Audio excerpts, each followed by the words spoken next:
Hello दोस्तों, स्वागत है आपका फाइनल रिव्यू में। आज है 5 जून। तो 5 जून के जितने भी करंट अफेयर के क्वेश्चन बनेंगे वो हम इस वीडियो में देखेंगे। और इस वीडियो की आपको पीडीएफ मिल जाएगी हमारे टेलीग्राम चैनल पे, जो कि लिंक है डिस्क्रिप्शन में।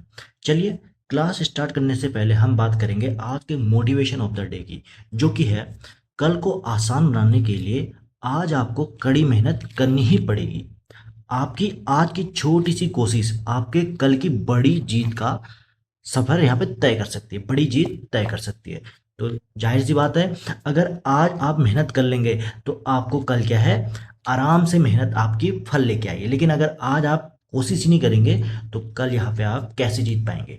तो इसी के साथ हम करते हैं क्लास स्टार्ट, जिसमें हम जून के पहले महत्वपूर्ण दिवस और थीम देखते हैं, जो कि हमने 4 जून तक के देख लिए हैं। आज है 5 जून, तो 5 जून को मनाया जाता है विश्व पर्यावरण दिवस। ये बहुत इंपॉर्टेंट है, आप सभी को पता है, हर एग्जाम में पूछ लिया जाता है ये। तो थीम है इस प्रकार की, इस साल की, प्रकृति से प्रेरित जलवायु के लिए, हमारे भविष्य के लिए। ठीक है, यानी कि inspired by nature for climate for our future. तो ये थीम भी याद कर लेना। और इसी के साथ रिवीजन करते हैं हम 5 जनवरी की। तो यहाँ पर राष्ट्रीय पक्षी दिवस मनाया जाता है, जिसकी थीम थी इस बार की पक्षियों का संरक्षण और उनके प्राकृतिक आवास की रक्षा। और 5 मार्च की बात करें तो राष्ट्रीय सुरक्षा दिवस, और जो कि भारत की तरफ, मतलब कि भारत के संदर्भ में मनाया जाता है। थीम इस बार की है सुरक्षा नेतृत्व के माध्यम से शून्य नुकसान यानी कि जीरो हार्म का लक्ष्य यहाँ पे हासिल करना है। और 5 अप्रैल की बात करें तो राष्ट्रीय समुद्री दिवस, जो कि भारत की तरफ से मनाया जाता है, भारत के संदर्भ में। और इस बार की थीम थी सतत भविष्य के लिए सुरक्षित और हरित नौवहन, यानी कि सस्टेनेबल शिपिंग की बात यहाँ पे हुई थी।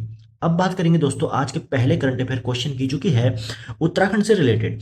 जो कि मई 2026 में उत्तराखंड सरकार ने राज्य के जो वृद्धों और पात्र जो नागरिक कल्याण के लिए कौन से डिजिटल गवर्नेंस पहल यहाँ पे लागू की है, जिसका उद्देश्य प्रक्रियाओं को यहाँ पे आसान बनाना है। जो भी यहाँ पे सरकारी प्रक्रिया होती है या कुछ भी चीज, तो उसको आसान बनाना है। तो ये है वन क्लिक पेंशन ट्रांसफर पहल। ठीक है, यहाँ पे उत्तराखंड के जो मुख्यमंत्री पुष्कर सिंह धामी जी हैं, इनके द्वारा मई 2026 में वन क्लिक पेंशन ट्रांसफर यहाँ पे पहल लागू की है, जिससे लाभार्थियों को बिना किसी देरी के सीधे पेंशन यहाँ पे हस्तांतरित यहाँ पे हो जाएगी। अब बात करते हैं वन क्लिक पेंशन सफर के डिटेल में। तो इसकी शुरुआत 2026 में मई महीने में हुई थी पुष्कर सिंह धामी के द्वारा। इसमें इसके अंदर होता क्या है, जो राज्य के वृद्ध होते हैं, दिव्यांग होते हैं, और जो पात्र विधवा महिलाएं होती हैं, इनको त्वरित सामाजिक सुरक्षा प्रदान यहाँ पे करने का मुख्य लक्ष्य है। जिसमें तकनीक और प्रशासनिक लाभ की बात करें तो इस प्रणाली को पूरी तरह से डायरेक्ट बेनिफिट ट्रांसफर यानी कि डीबीटी और आधार लिंक्ड पेमेंट यहाँ पे आधारित किया गया है, ताकि बिचौलिए यहाँ पे खत्म हो जाए और सरकार सीधे आपके बैंक अकाउंट में पैसा भेज सके। इसी को बोलते हैं डायरेक्ट बेनिफिट ट्रांसफर। बात करेंगे मैनुअली फाइलों की लंबी जो प्रक्रिया थी वो अब सीधे समाप्त हो जाएगी और बैंक के खाते में सीधे आपका ट्रांसफर हो जाएगा। और दूर दराज के जो पहाड़ी क्षेत्रों के लाभार्थी हैं, इनको भी अब क्या होगी, समय की यहाँ पे भारी बचत होने वाली है। अगला क्वेश्चन है, उत्तराखंड सरकार द्वारा राज्य के युवाओं और उद्यमियों में नवाचार स्टार्टअप संस्कृति को बढ़ावा देने के लिए हाल ही में शुरू की गई प्रतियोगिता का क्या नाम है। तो यह है दोस्तों सूर्य देवभूमि चैलेंज 2.0 है। ठीक है, तो यहाँ पे बात कर लेंगे, जिसमें इसकी सूर्य देवभूमि चैलेंज 2.0 की, तो यहाँ पे मूल विजन इसका है, उत्तराखंड सरकार द्वारा अप्रैल मई में लॉन्च हुई है योजना। इसका उद्देश्य स्थानीय जो युवा हैं और उद्यमी हैं, उनकी जो जमीनी स्तर पर नवाचार और स्टार्टअप संस्कृति को यहाँ पे बढ़ावा देना है। फोकस सेक्टर की बात करें तो sustainable tourism, organic farming, herbal उत्पादन और रिन्यूएबल एनर्जी जैसे महत्वपूर्ण क्षेत्रों पर विशेष बल दिया जाता है। आर्थिक और सामाजिक बल की बात करें तो सर्वश्रेष्ठ बिजनेसमैन मॉडल को सीड फंडिंग यहाँ पे दी जाएगी, जिससे पर्वतीय क्षेत्रों से जो युवाओं के पलायन पर है, ये प्रभावी रोकथाम और नए रोजगार यहाँ पे उत्पन्न होंगे। बात करेंगे अगले क्वेश्चन की। मई 2026 में उत्तराखंड के किस राष्ट्रीय उद्यान में सैटेलाइट आधारित एआई संचालित एंटी पोचिंग सिस्टम यहाँ पे इसका सफल परीक्षण किया गया है। तो दोस्तों ये किया गया है जिम कॉर्बेट राष्ट्रीय उद्यान का। यहाँ पे कॉर्बेट टाइगर रिजर्व में अवैध शिकार और वन्य जीवों की सुरक्षा की रियल टाइम मॉनिटरिंग के लिए मई 2026 में इस अत्याधुनिक आर्टिफिशियल इंटेलिजेंस सिस्टम को स्थापित किया गया है। बात करते हैं कॉर्बेट नेशनल पार्क की और एआई एंटी पोचिंग की। तो यहाँ पे हैरी नेशनल पार्क के रूप में वर्ष 1936 में स्थापित किया गया था। भारत का यह पहला राष्ट्रीय उद्यान है।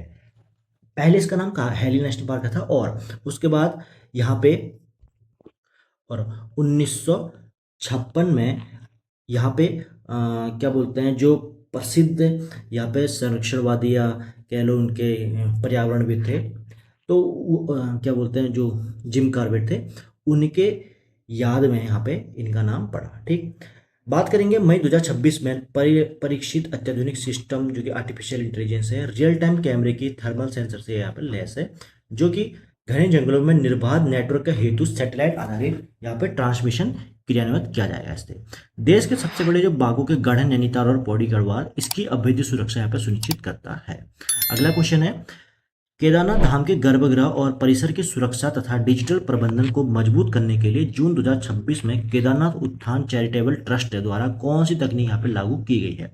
तो ये की गई है 3D लेजर स्कैनिंग और फेशियल रिकॉग्नाइजेशन। ठीक है, तो यहाँ पे 2026 में जो यात्रा है उसके दौरान सुरक्षा और विरासत संरक्षण को ध्यान में रखते हुए केदारनाथ परिसर में 3D लेजर स्कैनिंग और फेशियल रिकॉग्निशन यानी कि रिकॉग्निशन वही होता है, तकनीक को चालू किया गया है। बात कर लेंगे यहाँ पे समग्र डिजिटल प्रबंधन व सुरक्षा का दायित्व केदारनाथ उत्थान चैरिटेबल ट्रस्ट द्वारा संभाला जा रहा है। यहाँ पे 3D लेजर स्कैनिंग तकनीक से मंदिर के गर्भगृह एवं मुख्य वास्तुकला को डिजिटल रूप से सुरक्षित यहाँ पे किया गया है। सुरक्षा और भीड़ नियंत्रण के लिए अत्याधुनिक फेशियल रिकॉग्निशन कैमरे यहाँ पे स्थापित किए गए हैं और प्राकृतिक आपदा की स्थिति में परिसर में मौजूद जो लोग हैं उनकी सटीक संख्या और लोकेशन ट्रैक यहाँ पे करने की क्षमता रखता है। बात करेंगे पांचवा क्वेश्चन है राष्ट्रीय करंट अफेयर से, जो कि मार्च 2026 में आयोजित पहले अंतर्राष्ट्रीय फिल्म महोत्सव जो कि दिल्ली में हुए थे, किस फिल्म को सर्वश्रेष्ठ फिल्म है जो कि गोल्डन पीकॉक है इस पुरस्कार से प्रदान किया गया? तो ये किया गया है द रेजिलिएंट। ठीक है, दिल्ली में आयोजित हुए थे पहले अंतर्राष्ट्रीय फिल्म महोत्सव। ठीक है, 2026 में द रेजिलिएंट को उसकी उत्कृष्ट पटकथा और निर्देशन के लिए सर्वश्रेष्ठ फिल्म का गोल्डन पीकॉक यहाँ पे मिला है। बात कर लेते हैं इसके आयोजन की। तो मार्च 2026 में सूचना एवं प्रसारण मंत्रालय के सहयोग से नई दिल्ली में संपन्न हुए स्वतंत्र श्रेणी की उत्कृष्ट फिल्म है द रेजिलिएंट। इसको मिला सर्वश्रेष्ठ फिल्म का गौरवशाली सम्मान। सर्वश्रेष्ठ फीचर फिल्म की बात करें तो गोल्डन पीकॉक यानी कि स्वर्ण मयूर ट्रॉफी से नवाजा गया है इसको। वैश्विक और क्षेत्रीय मंच की बात करें तो विश्व भर के जो स्वतंत्र सिनेमा है इनको भारतीय मंच प्रदान करना और वैश्विक फिल्म निर्माताओं को भारत की ओर आकर्षित करना इसका प्रमुख उद्देश्य होता है इस फिल्म महोत्सव का। अंतर्राष्ट्रीय सिनेमा के साथ साथ भारत के विभिन्न राज्यों के समृद्ध व विविध क्षेत्रीय सिनेमा को भी यह सम्मान दिया गया है। बात करेंगे अगले क्वेश्चन की। भारत सरकार के दूसरे अग्रिम अनुमानों यानी कि सेकंड एडवांस एस्टीमेट 2025-26 के अनुसार देश में कुल खाद्यान्न उत्पादन फूड प्रोडक्शन कितने मिलियन टन यहाँ पर रहने का अनुमान है? तो यह 332.3 मिलियन टन यहाँ पर रहने का अनुमान है। बात कर लेंगे समय पर उत्तम मानसून, बेहतर सिंचाई प्रबंधन और उच्च उपज वाले बीजों के बम्पर वितरण के से कीर्तिमान यहाँ पे स्थापित हुआ है। कुल उत्पादन में खरीफ और रबी की सीजन की प्रमुख खाद्यान्न फसलों जैसे कि चावल और गेहूं का योगदान सर्वाधिक रहा है। ऑब्वियस बात है। सरकार द्वारा जो श्री अन्न है जैसे कि मोटे अनाज है इनको बढ़ावा देने से बाजरा, ज्वार और रागी के उत्पादन में ऐतिहासिक सुधार दर्ज किया गया है और देश के आंतरिक खाद्य सुरक्षा मजबूत होगी। इस कारण इस कल्याणकारी योजना हेतु पर्याप्त बफर स्टॉक यहाँ पे सुरक्षित रहेगा। बात करेंगे अगले क्वेश्चन की। भारत सरकार के जो सघन मिशन इंद्रधनुष है 6.0, इसका मुख्य ध्यान किस आयु के वर्ग बच्चों के टीकाकरण पर है? तो यह है 0 से 2 वर्ष के बच्चे और गर्भवती महिलाओं के लिए है, ये टारगेट है। तो बात करेंगे सघन मिशन इंद्रधनुष 6.0 की। तो ये मूल अभियान का इतिहास की बात करें तो 100% प्रतिरक्षण कवरेज हासिल करने के लिए भारत सरकार द्वारा मूल मिशन जो था मिशन इंद्रधनुष, इसकी शुरुआत 2014 में की गई थी और इसी का ये अलग अलग नया वर्जन आते रहता है। ठीक है, तो अभी 6.0 वर्जन चल रहा है इसका। तो यहाँ पे फोकस समूह की बात करें तो छठे संस्करण का प्राथमिक ध्यान 0 से 2 वर्ष तक के बच्चों और सभी गर्भवती महिलाओं के लिए पूर्ण टीकाकरण पर केंद्रित है। गंभीर बीमारियों से सुरक्षा की बात करें तो जैसे कि डिप्थीरिया, टिटनेस, पोलियो, टीबी और हेपेटाइटिस बी समेत 12 जानलेवा बीमारियों के टीके पूर्णतः यहाँ पे निःशुल्क किए जाते हैं। डिजिटल ट्रैकिंग की बात करें तो रियल टाइम टीकाकरण रिकॉर्ड और सुगम डेटा ट्रैकिंग के लिए सशक्त यूविन डिजिटल प्लेटफॉर्म का भी प्रभावी उपयोग यहाँ पे हो रहा है। अब बात करेंगे अगले क्वेश्चन की।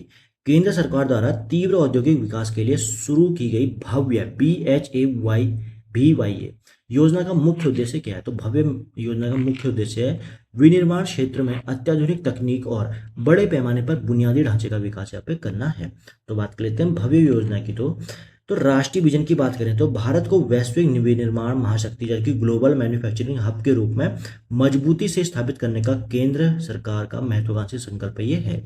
अत्याधुनिक ढांचे की बात करें तो देश भर में अत्याधुनिक industrial corridor, modern logistics park और स्मार्ट क्लस्टर का यहाँ पे जाल बिछाकर निर्माण व माल ढुलाई की लागत को कम करना इसका लक्ष्य है। और इंडस्ट्री 4.0 की बात करें तो उत्पादकता बढ़ाने के लिए artificial intelligence, internet of things और रोबोटिक्स तकनीक को औद्योगिक विकास के लिए यहाँ पे बनाना इसका लक्ष्य है। बात करेंगे 9वां क्वेश्चन। उत्तराखंड बजट 2026-27 में पॉली हाउस योजना के विस्तार के लिए कितनी राशि का प्रावधान किया गया है, जिसका मुख्य उद्देश्य क्या है? कृषि उत्पादकता यहाँ पे बढ़ाना है। तो यह है 200 करोड़ का यहाँ पे प्रावधान किया गया है, जिसमें राज्य के जो पहाड़ी क्षेत्र में है बेमौसम सब्जियां और फूलों की खेती को बढ़ावा देने के लिए पॉली हाउस विनिर्माण क्षेत्र में 200 करोड़ आवंटित किए गए हैं। बात करेंगे उत्तराखंड बजट की। तो यहाँ पे 200 करोड़ बागवानी और ये अत्याधुनिक बागवानी को बढ़ावा देने के लिए किया गया है। फसलों को पाले मौसम, भारी बारिश और कीटों से सुरक्षा देने के लिए संरक्षित कृषि यहाँ पे प्रणाली अपनाई जाती है। पर्वतीय क्षेत्रों में साल के 12 महीने बेमौसम सब्जियों और उच्च मूल्य की फूलों की खेती यहाँ पे संभव है, इस कारण पॉली हाउस के कारण। और पानी के उचित संरक्षण और अधिकतम कुशलता के लिए डीप इरिगेशन यानी कि टपकन सिंचाई का अनिवार्य यहाँ पे समन्वय किया गया है। बात करेंगे 10वां क्वेश्चन है। DRDO द्वारा हाल ही में परीक्षित अग्नि 5 मिसाइल की जो मारक क्षमता है किस नई तकनीक को जोड़ा गया है? तो ये जोड़ा गया है MIRV यानी कि multiple independently targetable re entry vehicle तकनीक को जोड़ा गया है। बात कर लेंगे DRDO द्वारा स्वदेश में विकसित 5000 किलोमीटर से अधिक मारक क्षमता वाली जो भारत की पहली इंटरकॉन्टिनेंटल बैलिस्टिक मिसाइल है। और MIRV तकनीक के द्वारा एक ही मिसाइल अब एक साथ कई परमाणु हथियार ले जाने में यहाँ पे सक्षम है। लॉन्च के पश्चात विभिन्न दिशाओं व दूरियों में स्थित जो कई दुश्मन ठिकानों को एक साथ पे तबाह करने की क्षमता ये रखती है। और दुश्मन के जो आधुनिक रडार और anti ballistic missile defence system हैं, इनको आसानी से भेदने की अचूक युक्ति यहाँ पे है। बात करते हैं 11वें क्वेश्चन की। वैश्विक पर्यावरण प्रदर्शन सूचकांक जो कि है भारत को कौन सी रैंक यहाँ पे प्राप्त हुई है? तो ये 176वीं रैंक प्राप्त हुई है भारत को।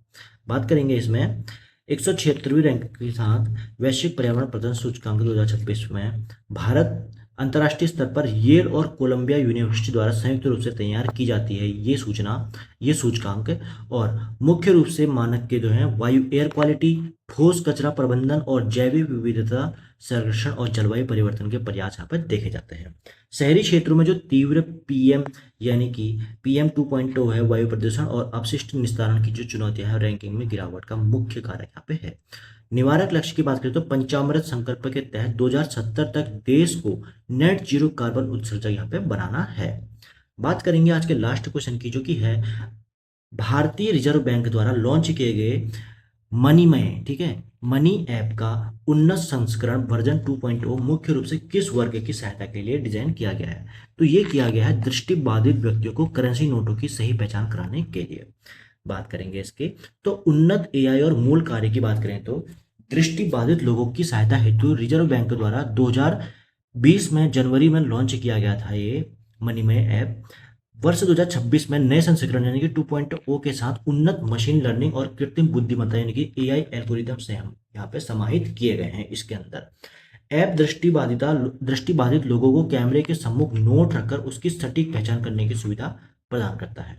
सुलभता और विशेषता की बात करें तो ऑडियो और वाइब्रेशन अलर्ट जो कि सफल स्कैनिंग के बाद आवाज के माध्यम से म्यूट होने पर विभिन्न कंपन से संकेत यहाँ पे देता है।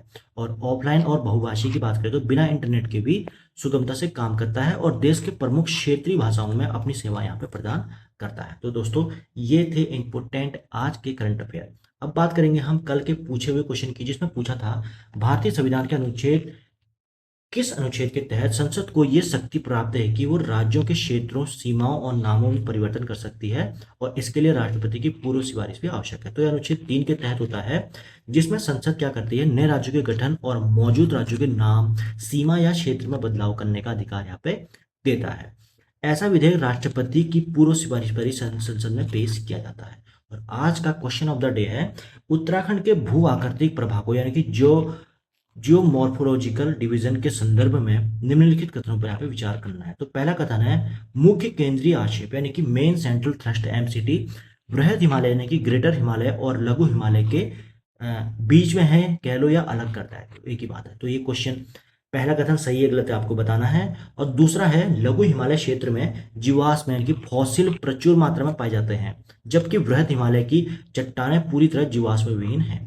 तो दोनों आपके कथन कैसे हैं बताना है, पहला कथन दूसरा से, जो भी है मतलब आप बता देना, ठीक है। तो दोस्तों ये थे आज के करंट अफेयर के क्वेश्चन, और अब मिलेंगे हम अगली क्लास में अगले करंट अफेयर के साथ। तब तक के लिए थैंक यू, जय हिंद।